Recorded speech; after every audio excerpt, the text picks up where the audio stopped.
Hi all, വൈകിട്ടത്തെ cleaning ഒക്കെ കഴിഞ്ഞതിന് ശേഷം ഹീസുട്ടിന് കുറുക്കൊക്കെ കൊടുത്തിട്ട് നേരത്തെ തന്നെ ദേഹമൊക്കെ കഴുകി സെറ്റ് ആക്കിയിട്ടുണ്ടായിരുന്നു. അതിനുശേഷം നേരത്തെ തന്നെ ഡിന്നറിന് വേണ്ടിയിട്ടുള്ള കുക്കിങ്ങിന് വേണ്ടിയിട്ട് കിച്ചണിൽ കയറിയിട്ടുണ്ടായിരുന്നു. ഇന്ന് പൂരിയും ചിക്കൻ കറി ആക്കാന്ന് വിചാരിക്കുന്നുണ്ട്.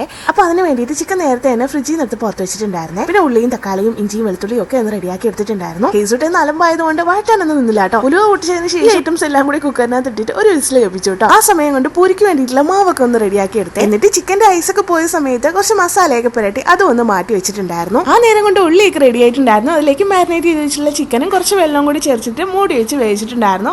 അപ്പോഴേക്കും ഇക്ക വന്നിട്ടുണ്ട്. അങ്ങനെ നമ്മൾ ചായയൊക്കെ കുടിച്ചതിന് ശേഷം പൂരിയൊക്കെ ഒന്ന് റെഡിയാക്കി എടുത്തിട്ടുണ്ടായിരുന്നു. ഞാൻ അങ്ങനെ ഒരു പൂരി ലവറൊന്നും അല്ലേ, പക്ഷേ ഇക്കൊക്കെ ഭയങ്കര ഇഷ്ടമാണ് പൂരി. ആ ഒരു ഗിൽറ്റ് ഫീൽ എനിക്ക് വരാതിരിക്കാൻ വേണ്ടിയിട്ട് ഞാൻ കുറച്ച് റാഗിയും ഓട്സും ഒക്കെ ഇതിനകത്ത് ചേർത്തിട്ടുണ്ടായിരുന്നേ. പൊങ്ങി വരുമെന്നുള്ളത് ഒരു ഡൗട്ടായിരുന്നു, പക്ഷേ സംഭവം സെറ്റ് ആയിട്ട് തന്നെ വന്നിട്ടുണ്ട്. അങ്ങനെ നല്ല സൂട് പൂരി റെഡി ആയിട്ടുണ്ട്. അതേപോലെ ചിക്കൻ കറി റെഡി ആയിട്ടുണ്ട്. ചിക്കൻ കറി ഇങ്ങനെ കുക്കറിൽ വെക്കുമ്പോൾ ഈസിയാണ്, നല്ല ടേസ്റ്റുമാണ്. അങ്ങനെ വലിയൊരു യുദ്ധവും കുക്കിംഗ് ഒക്കെ കഴിഞ്ഞതിന് ശേഷം ഫ്രഷ് ആയിട്ട് വന്നിട്ട് ഞാൻ ഹേസുട്ടനെ കുറച്ചു നേരം ഒന്ന് കളിപ്പിക്കാന്നൊക്കെ വിചാരിച്ചു വന്നപ്പോൾ അവന് തീരെ മൂഡ് ഉണ്ടായിരുന്നില്ല. അല്ലെങ്കിൽ എന്തെങ്കിലും പണി ചെയ്തുകൊണ്ടിരിക്കുന്ന സമയത്താണ് അവന് ഭയങ്കര സ്നേഹം. നമ്മൾ നേരത്തെ ഫുഡ് കഴിച്ചു. അപ്പൊ ഇത്രയേ ഉള്ളൂ. Tata bye bye, see U.